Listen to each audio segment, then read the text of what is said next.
Halo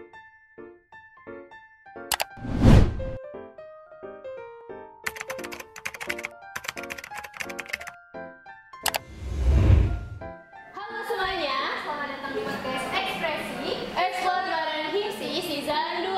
Pada kesempatan kali ini, balik lagi bersama kami dengan saya Tiara Anissa dan Saya Nabila Rizka Ayu. yang bakalan menemani kalian di podcast Ekspresi Perdana Season 2 kali ini nih. Wah, ketemu lagi nih Kak, kita di Ekspresi. Benar. Pasangan lagi tentunya. Bener, kalau ada Kak Tiara pasti ada Kak Nam, gak sih? Ada Kak Tiara. Bener banget, kayaknya udah bosen lah ya kita berdua berpasangan Iya, terus nih. dan pastinya pendengar Ekspresi sih yang paling Bener bosan sih. ngeliat kita berdua. Kalau bener gitu guys, kalian udah ngerasa bosen nih ditemani oleh kami berdua terus, tenang aja, karena kedepannya bakalan banyak banget hal-hal baru serta wajah-wajah baru yang bakalan menemani kalian di podcast season 2 kali ini. Betul Kak. Nah, by the way, kayaknya udah lama banget nih Kak, kita nggak ngobrol-ngobrol di podcast Ekspresi ini. Bener, dari pertemuan terakhir kayak kita bincang gini udah berapa lama ya Kak? Kayaknya kalau episode terakhir Ekspresi season 1 itu 4 bulan yang lalu sih Kak. Wah bener, berarti udah lama banget ya kita nggak sapa-sapa para pendengar kita kali ini. Nah, karena kita udah lama banget nih nggak ngobrol-ngobrol di Ekspresi, banyak banget request yang masuk ke kita nih Kak. Kapan sih season kedua Ekspresi tayang? Kapan Bener. kita undang tamu ini? Kapan undang tamu itu? Dan request lain-lainnya. Bener. Ada banyak banget juga tuh Kak Nabi yang datang DM di Instagram serta komen-komen di YouTube Ekspresi nih di episode-episode sebelumnya pada nanyain kapan sih podcast Ekspresi season 2 coming, kapan sih podcast Ekspresi season 2 ngundang ini, bahas topik ini dan lain sebagainya. Bener banget. Berkat suksesnya Ekspresi season pertama kemarin, kini kita hadir juga di season kedua Ekspresi yang tentunya bakal banyak hal-hal baru dan keseruan-keseruan ke depannya. Bener. Kira-kira apa tuh Kak hal baru yang bakalan hadir nih? Mungkin kita spill sedikit. Boleh. Sebenarnya banyak banget hal-hal baru di Ekspresi ini. Tapi salah satunya kalau season pertama kemarin kita cuma ada di YouTube, season kedua ini kita hadir di platform lain juga Kak. Oke, mungkin para pendengar kita pada penasaran nih Kak, platform apa sih yang bakalan kita hadiri gitu? Mungkin bisa dong kita kasih tahu sedikit nih, apa tuh? Oke, mungkin kita tanya juga nih Kak, sama kedua tamu yang udah hadir. Oke, boleh nih kita langsung aja nih tanya. Teman-teman yang hadir di sini pada tahu nggak kita bakal hadir di platform apa? Mungkin kalau podcast lebih ke Spotify. Gimana tuh? Bener banget. Oke, jadi benar banget guys. Di podcast Ekspresi kali ini kita bakalan hadir di Spotify. Oleh karena itu untuk teman-teman semua jangan lupa follow dan langsung aja stream Spotify kita dengan nama Himsi Fasilkom Unsri. Nah, by the way, tadi kan udah kita sama sedikit nih. Iya, benar. Kita dua tamu hebat nih hari ini Kak. Mungkin boleh dong dikenalin dulu ke anak mereka ini siapa aja sih? Jadi tamu di episode perdana sekaligus episode spesial Ekspresi season kedua ini adalah Ketua dan Wakil Ketua Umum Himsi Fasilkom Unsri periode 2021-2022. Oke, mungkin langsung aja nih untuk tamu kita boleh dong disapa nih para pendengar Ekspresi. Oke, halo semuanya. Perkenalkan, saya Muhammad Fajrul Azim. Saat ini masih aktif semester 4 dari jurusan Sistem Informasi Fasilkom Unsri.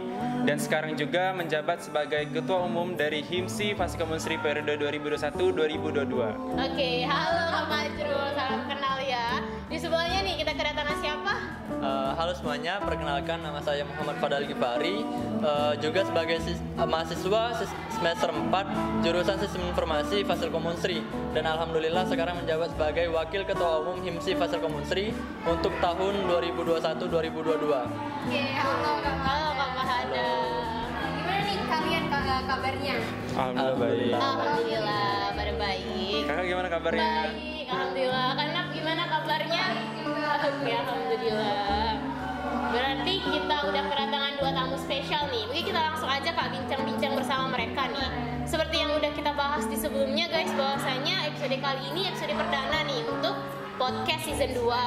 Nah, di podcast season 1 kemarin kalian pada nontonin nggak? Atau jangan-jangan mereka nggak subscribe nih Kak?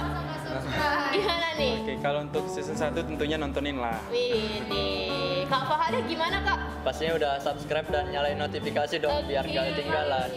Bener, kayaknya para pendengar setia juga ya Kak mereka. Iya, Mungkin untuk membuktikannya bisa lah ya kita tes dikit ya mungkin. Dari kalian berdua nih untuk episode yang sebelum-sebelumnya kan pada nontonin tuh. Ada nggak sih episode spesial gitu atau episode yang menurut kalian berkesan dari segi narasumber mungkin, topik atau bahkan hostnya nih? Ada nggak? Oke, kalau untuk episode yang berkesan, mungkin kalau dari aku secara pribadi itu spesial Disnatalis. Oh, kenapa tuh? Ya karena kan di situ mengundang bupati-bupati sebelumnya, yang mana di situ banyak mereka berbagi pengalaman ketika mereka menjabat sebagai bupati, yang mana itu bisa menjadi referensi bagi kita semua, apalagi mungkin secara aku pribadi dan teman-teman yang lain, dan juga untuk generasi-generasi selanjutnya. Oke, Mungkin itu. benar banget. Salah satu episode yang inspiratif ya, episode Istiqlalis. Nah kalau dari kabar sendiri ada nggak sih episode favorit? Kalau menurut aku sendiri pribadi itu kan kalau bincang soal favorit itu menurut aku udah jadi favorit aku semua. Benar. Tapi salah satu yang paling berkesan itu di episode ide bisnis untuk mahasiswa. Oh, wirausaha ya anaknya. Karena kan kita perkuliahan keseharian kita tuh di belajar komputer gitu, Benar. belajar seputar teknologi. Nah, menurut aku nggak masalah kalau kita belajar tentang bisnis juga nih. Soalnya kan kita nggak tahu nanti misalnya kita udah lulus, kita kan nggak tahu kita bisa jadi pebisnis atau mungkin nanti kita masukin teknologi juga nih, kemajuan teknologi ke bisnis yang akan kita kembangkan gitu. Benar. Menambah wawasan lah. Iya. Kuliahnya nggak dalam satu bidang. Benar. Coding menurut saya. Coding aja. Oke, kalau episode ekspresi itu emang menurut aku juga pada informatif banget ya. Benar sih. Nah, dan aku sendiri pun punya episode favorit. Episode yang aku suka itu tentang LinkedIn nih kak. Kenapa tuh? Soalnya waktu itu emang lagi cari tahu tentang LinkedIn. Kebetulan dibahas di ekspresi. Soalnya kan LinkedIn itu kan penting juga sih ya untuk Benar. supaya kita untuk membangun karir ke depannya. Kan menambah wawasan juga kan kalau menambah apa sih Informasi baru lah ya. koneksi juga. Benar, relasi. Relasi gitu. Dan juga waktu itu kebetulan itu aku sendiri. Oh, itu favorit gara-gara itu ya. Agak aneh sedikit ya guys ya. Kalau Kak Tiara sendiri ada nggak episode favorit? Kalau aku sih bener kayak yang dibilangin teman-teman yang lainnya. Kalau sebenarnya episode sebelumnya tuh bener-bener favorit semua lah ya, berkesan gitu. Cuman yang bener-bener spesial bagi aku itu di episode bareng Naradako tuh Kak Naf. Yang kalau nggak salah kita ngebahas tentang fresh graduate to begin started career journey ya kalau nggak salah. Benar. Di sana tuh banyak banget hal yang bermanfaat yang bisa kita dapat. Dari segi narasumbernya bilang apa sih tips and trick, bagaimana kita sebagai fresh graduate mencari tahu tentang pengalaman kerja dan lain sebagainya.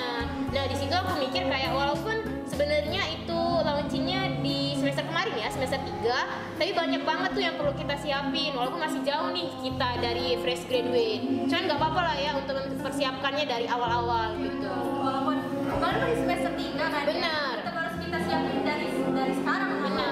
Oke. Nah ngomongin tadi semester 3 berarti kalau sekarang udah semester 4 dong. Iya benar. Nah, tadi kalau pas perkenalan juga semester 4 ya. Iya. Oke. Gimana nih kalian perkuliahan di semester 4? Oke, kalau untuk perkuliahan di semester 4 mungkin seperti semester-semester sebelumnya, karena untuk perkuliahannya masih dilaksanakan secara online. Oke. Pak Fadil gimana kabar semester 4-nya? Mungkin sama menjalani perkuliahan secara online, namun juga karena kami tergabung dalam organisasi HIMSI Fasilkom Unsri ini dan kebetulan juga pada tahun ini melanjutkan jabatan ya sebagai pimpinan, jadi sedikit berkontribusi lebih lah untuk HIMSI Fasilkom Unsri. Oke. Berarti kalau kesibukan sekarang untuk mungkin bidang perkuliahan dulu nih kita bicarain. Lagi sibuk apa nih di kuliah?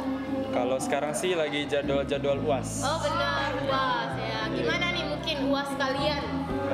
Sejauh ini masih aman ya. Amin. Semoga kedepannya tetap aman juga ya. Oke. Kalau emang lagi UAS berarti emang lagi hektik-hektiknya nih. Benar sekarang. sih, benar Dan juga kalau kita bandingin ke semester sebelumnya, semester 4 ini sedikit lebih berat pasti. Benar sih, ada banyak tambahan project dan materi-materi baru lah ya. Walaupun penting buat kita gitu. Iya. Tetap berat guys. Gak apa-apa lah ya, kita jalani aja kali ya. Jalanin aja betul. Nah, ngomongin tentang hektik tadi Kak, mereka kan jadi pimpinan nih, jadi ketua dan wakil ketua yang memegang peran penting nih dalam HIMSI. Untuk kalian berdua, kira-kira ada nggak sih tantangan baru gitu atau hal yang ngebuat kalian merasa tertantang menjadi pimpinan gitu? Oke, kalau untuk tantangan mungkin yang udah aku sebutin tadi, bahwasanya kita sedang berkuliah seperti mahasiswa pada umumnya kan. Nah, mungkin tantangan yang lebih spesifiknya itu mungkin dalam segi memanajemen SDM. Nah, karena kan beberapa kesempatan terakhir itu ada acara-acara yang dilaksanakan secara offline. Nah, jadi kita tuh harus benar-benar bisa mendistribusikan SDM baik untuk acara ataupun proker yang dilaksanakan secara online maupun secara offline. Oke, berarti udah ada proker offline ya Kak Endra? Iya benar. Oke, kemarin ada proker apa aja tuh yang offline? Oke, kalau yang kemarin sudah terlaksana itu salah satunya ada galangan dana. Oke, dari segi offline dan online itu berbeda banget kan ya Kak? Nah, kira-kira apa sih yang benar-benar kalian rasain gitu yang membedakan antara proker online sama offline? Kalau untuk pembeda antara proker online dengan offline mungkin dari segi pelaksanaan ataupun persiapannya. Nah, kalau online kan mungkin bisa leluasa kita rapatnya itu melalui virtual Zoom meeting kan. Nah, mungkin kalau untuk offline itu dari persiapannya hingga hari acaranya mungkin lebih banyak dilakukan pertemuan secara offline. Jadi harus bisa adaptasi juga ya Kak, karena kita online terus. Iya. Semoga kedepannya juga bisa terlaksana dengan baik ya proker-proker yang diselenggarakan secara offline. Amin. Oke. Nah, kalau dari Kak Farah sendiri ada tantangan apa nih sama jadi pimpinan? Kalau tadi Pak Jero bilang masalah manajemen SDM, yang dimana itu sebenarnya di ruang lingkup yang lebih spesifik. Kalau menurut aku sendiri tantangannya itu lebih ke manajemen waktu. Oke, kenapa tuh? Karena kan sekarang kita masih berstatus sebagai mahasiswa aktif nih, yang berarti masih berkuliah, terus juga sebagai pimpinan di organisasi. Di sini kita harus pinter-pinter manage waktu, harus benar-benar pinter bagi waktu, di mana kita untuk menyisihkan waktu perkuliahan, waktu organisasi, dan tentunya juga untuk keluarga juga ada waktu yang harus kita sisihkan. Dari kuliah sendiri kan ada tugas, ada ujian, kerja kelompok, presentasi, dan lain-lain. Terus di organisasi ada rapat, terus tadi yang disebutin oleh Fajrul tadi manajemen SDM, terus juga ada pelaksanaan poker. Itu kan membutuhkan waktu yang harus benar-benar disisihkan gitu, nggak bisa kita laksanain secara barengan dari ketiga hal ini. Oke, berarti dari segi manajemen waktu nih Kak sama manajemen SDM. Ngomongin manajemen waktu nih Kak, manajemen waktu ini kan benar-benar suatu hal yang sulit lah ya bagi kita semua. Mungkin ada nih sedikit tips dari Kak Fahada yang bisa disampaikan nih. Oke, kalau masalah tips and trick sendiri, kalau dari aku itu ada beberapa ya. Yang pertama itu kita bisa membuat to-do list atau membuat skala prioritas untuk kegiatan-kegiatan yang akan kita lakuin. Seperti contohnya ada dua hal yang bertabrakan, misalnya kuliah dan organisasi. Di organisasi kita punya jadwal rapat itu di jam 4 sore misalnya. Terus kita punya tugas juga yang deadline-nya itu jam 6. Nah, dari sini kan udah jelas kalau kita tuh bisa ngebuat tugas itu tuh di jam sebelum jadwal rapat ini, misalnya jam 1 atau jam 2. Jadi rapat yang akan dilaksanain itu lebih leluasa dengan pikiran yang luas, tanpa ada pikiran tentang tugas gitu kan. Dan itu hasilnya juga lebih maksimal dibandingkan kalau kita rapat dengan pikiran tentang tugas gitu kan. Iya, nggak fokus, jadi hasil yang dihasilkan juga nggak maksimal dong tentunya gitu. Terus yang kedua itu mungkin beberapa problematika dari pendengar juga, kita tuh sering ke distract sama hal-hal kecil di depan kita. Misalnya ada HP nih di depan kita, terus kita secara sadar atau nggak sadar itu buka HP, terus scroll IG atau ada banyak chat gitu kan. Terus kita secara nggak sadar itu banyak main HP gitu kan. Lama ya. Dan itu tanpa kita sadari itu sebenarnya ngabisin waktu kita juga. Yang awalnya bisa kita buat sebagai waktu untuk ngerjain tugas, malah kealih ke main HP gitu. Nah, kalau bisa kita yang mengendalikan hal tersebut.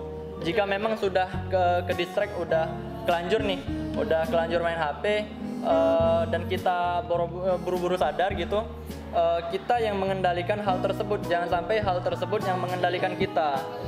Jadi kalau misalnya kita udah sadar, cepet-cepet kita batasin nih waktunya buat berhenti. Jadi nggak terlalu lama lagi mainnya gitu. Penting banget ya, bolehlah dicatat nih buat para pendengar ekspresi nih. Nanti aku bakal coba juga sih cara benar. Jadi kita bikin skala prioritas sama to-do list, dan juga jangan biarkan diri kita terdistract. Benar. Itu tadi tantangan selama jadi pimpinan kan. Nah, kalau periode sebelumnya kan jadi staff nih kalian berdua, ada nggak sih hal yang berbeda saat kalian masih jadi staff dan sekarang udah jadi pimpinan? Oke. Hal yang beda antara ketika kita menjadi staff dengan ketika menjadi pimpinan. Nah, mungkin ketika kita menjadi staff itu lebih membutuhkan arahan, banyak arahan dari pimpinan kan. Nah, dimana mungkin dari segi membuat konsep acara itu dari segi yang seperti rondon acara, pembicara dan segala macam. Nah, sedangkan ketika kita menjadi pimpinan itu mungkin lebih ke beban tanggung jawabnya, yang mana apapun yang dilakukan oleh staff itu menjadi tanggung jawab kita. Nah, mungkin itu sih untuk pembedanya ketika kita menjadi staff dengan pimpinan. Berarti agak bedanya di beban tanggung jawab ya, pasti beda lah ya dari segi staff maupun pimpinan. Beban pimpinan pasti lumayan sedikit, agak banyak lah. dikit lah ya kira-kira. Karena kita pimpinan itu pasti kita yang nentuin gambaran secara Iya. poster gitu kan ya. Benar-benar. Jadi pastinya dari beban tanggung jawab pun Beda-beda.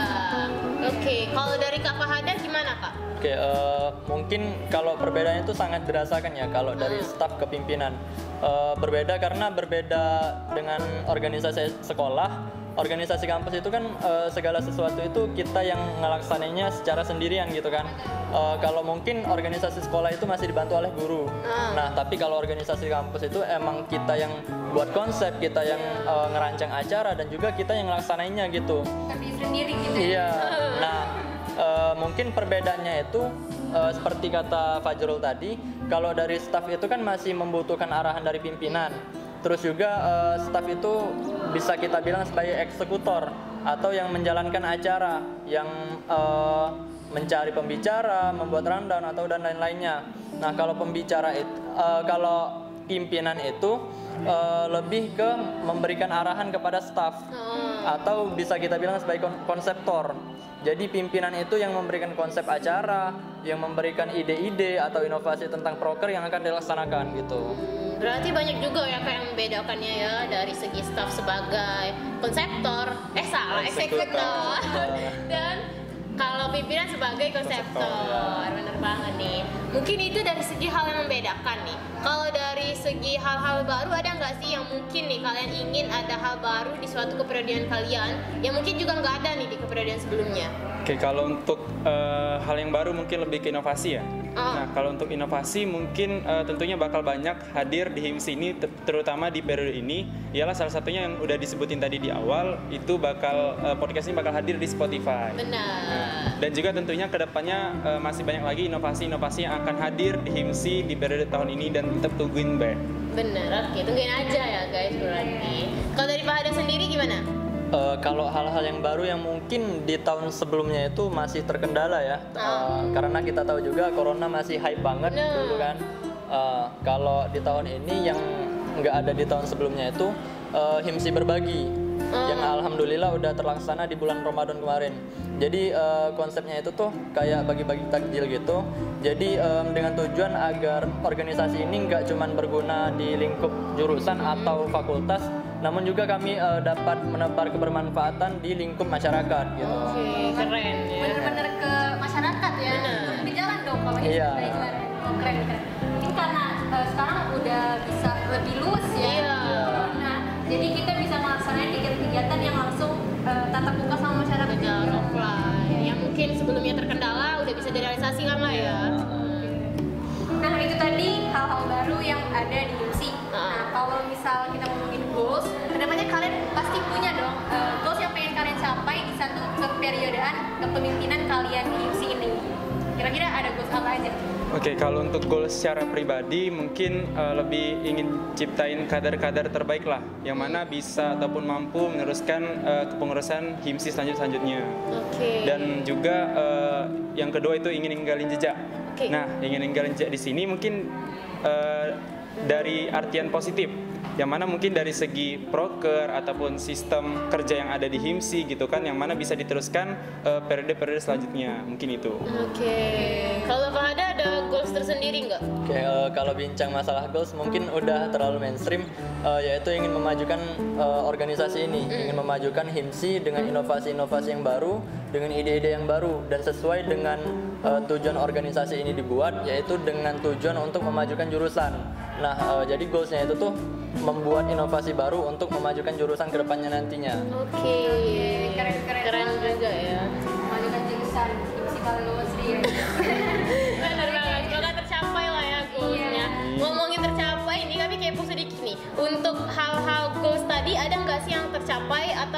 dalam tahap proses semua nih?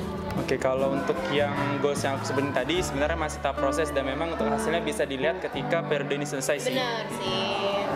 Jadi itu. Oke, berarti mungkin kalau mau tercapai atau belumnya kan belum kelihatan nih. Ada nggak sih langkah-langkah yang mau kalian lakukan untuk merealisasikan goals-goals yang udah disebutin tadi? Kalau untuk merealisasikannya mungkin banyak faktor lah ya. Mulai dari mungkin mengeratkan kekeluargaan yang ada di HIMSI ini, juga membuat mereka nyaman dari segi lingkungan dan sebagainya. Yang mana ketika mereka sudah merasa nyaman, mereka itu bisa menciptakan inovasi-inovasi yang mungkin bahkan di luar ekspektasi kita gitu kan. Mungkin itu sih. Jadi membuat lingkungan nyaman, membuat kekeluargaan yang lebih solid lagi, dan juga membuat mereka itu komunikasi antar kita itu lebih baik lagi. Oke. Kalau dari Kak Fahada gimana? Oke, kalau dari langkah-langkah ya, kita perlu tahu dulu definisi organisasi itu apa. Jadi organisasi itu kan adalah sekumpulan orang yang bekerja sama untuk mencapai tujuan tertentu. Nah, dari sini kan kita tahu nih kalau untuk mencapai tujuan tertentu itu harus bekerja sama. Nah, itulah tadi yang disebut oleh Fajrul tadi. Untuk bekerja sama yang lebih maksimal lagi hasilnya itu kita harus menciptakan lingkungan yang nyaman, mempererat kekeluargaan sehingga hasil kerja mereka akan lebih maksimal dan mereka akan merasa nyaman dengan kerja mereka. Jadi nggak ada rasa paksaan atau rasa keberatan dengan tugas atau tanggung jawab yang diberikan. Oke, betul banget. Emang dalam suatu organisasi itu penting banget untuk rasa kekeluargaannya itu ya. Biar kalau misalnya anggotanya nyaman ya juga enak berjalan organisasinya. Selain dengan nyaman tadi, mungkin kayak yang dikatain Fajrul tadi itu penting banget sih komunikasi dan koordinasi. Sebenarnya agak nyambung lah ya komunikasi koordinasi dengan mempernyaman situasi stafnya. Bener banget. Kalau dilihat dari jawaban-jawaban mereka, kayaknya udah ada aksinya lah ya untuk mencapai goals tersebut. Sesuai lah ya dengan tagline HIMSI periode ini ya. Apa sih kalau nggak salah? Nyatakan visi dengan aksi. Bener banget. Keren banget. Oh ya, nah ngomongin HIMSI tadi nih, bertepatan dengan kita ingatnya episode spesial ekspresi kedua ini, itu adalah hari Disnatalis HIMSI ke-15 nih guys. Oke, berarti di tanggal 25 Mei ya. Bertepatan dengan Disnatalis HIMSI nih, kira-kira sebagai ketua dan wakil ketua HIMSI, kalian ada nggak sih harapan gitu yang ingin kalian sampaikan ke HIMSI di umurnya yang 15 tahun ini? Oke, kalau sebelum masuk ke harapan mungkin sedikit informasi ya bahwasanya untuk HIMSI ini sendiri itu berdiri pada tanggal 25 Mei 2007 yang mana mungkin udah disebut tadi yang ke-15 untuk tahun ini. Nah, juga di setiap bulannya di tanggal 25 itu diwajibkan dan dianjurkan untuk anggota memakai jaket merah. Itu namanya red zone. Kalau kalian mantengin Instagram HIMSI itu ada red zone. Benar. Ya, mungkin kembali ke harapan tadi ya. Mungkin kalau untuk harapan untuk HIMSI, semoga kekeluarganya lebih solid lagi, komunikasi dan koordinasi lebih baik lagi, dan semoga visi misi yang udah dibentuk ataupun didiskusikan bersama di awal periode itu dapat tercapai. Amin. Benar banget. Kalau dari Pak Anda gimana? Oke, kalau harapan itu pastinya udah banyak ya. Tapi yang paling saya pikirkan itu, saya berharap kalau nantinya HIMSI itu bakal lebih maju lagi, lebih jaya lagi, dan pastinya dengan regenerasi yang berkualitas. Mungkin dengan inovasi-inovasi atau ide-ide baru yang pada zaman kami atau sebelum kami itu belum sempat kepikiran. Nah, dan saya sangat menaruh harapan yang sangat besar kepada generasi selanjutnya untuk dapat meneruskan rantai pimpinan ini di periode selanjutnya. Oke, amin. Yang pastinya apapun harapannya kita pasti ingin yang terbaik lah ya buat HIMSI. Semoga HIMSI makin jaya ke depannya, makin maju, dan semoga HIMSI tetap bisa menjadi wadah nih bagi mahasiswa jurusan Sistem Informasi untuk terus berkembang. Betul banget. Dan juga semoga HIMSI bisa terus berkontribusi di masyarakat dalam berbagai hal. Amin, amin, amin. Oke, kayaknya nggak kerasa nih Kak, kita udah ngobrol-ngobrol singkat ini, udah berjalan beberapa menit ini. Bener, kayaknya udah banyak nih ya hal yang kita bicarain, dan kayaknya obrolan kita lumayan daging lah ya, ada tips and trick dan lain sebagainya.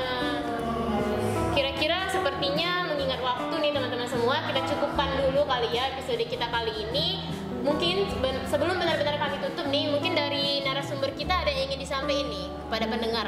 Oke, untuk seluruh pendengar podcast Ekspresi, tetap pantengin terus konten-konten yang ada di Ekspresi ini. Tentunya kedepannya bakal ada ilmu yang lebih bermanfaat lagi, info-info penting, dan tentunya bakal hadir juga pembicara-pembicara yang luar biasa ke depannya. Kalau dari Pak Ade ada yang mau disampaikan? Oke, terus pantengin podcast ini karena kedepannya bakal ada ilmu-ilmu yang bermanfaat, bakal ada pembicara-pembicara yang luar biasa lagi, dan pesan saya jangan pernah meremehkan ilmu. Gapailah ilmu dimanapun ia berada, dimanapun tempatnya. Teruslah gapai ilmu, jangan pernah meremehkan ilmu karena ilmu akan sangat penting bagi kita dan sangat berguna bagi kita di masa depan. Oke, kalau gitu kayaknya kita cukupkan dulu nih obrolan singkat kita di episode Special Ekspresi season kedua kali ini. Saya Nabila Sekalibu Dan saya Tiara Anissa, kami pamit undur diri. Kami ucapkan terima kasih buat Pak Ada dan Pak Dru yang udah menyempatkan diri untuk jadi tamu di episode spesial kita kali ini. Dan kami juga mengucapkan terima kasih nih kepada para pendengar setiap podcast ini yang udah nemenin kita hingga detik terakhir episode kali ini nih. Jangan lupa untuk para pendengar untuk terus nonton podcast Ekspresi. Jangan lupa follow, subscribe, dan stream terus di YouTube dan Spotify kita karena bakalan banyak episode-episode podcast Ekspresi yang menarik nih ke depannya. Betul banget. Nantikan keseruan kita. Sampai jumpa lagi di episode Ekspresi Explore bareng Himsi selanjutnya.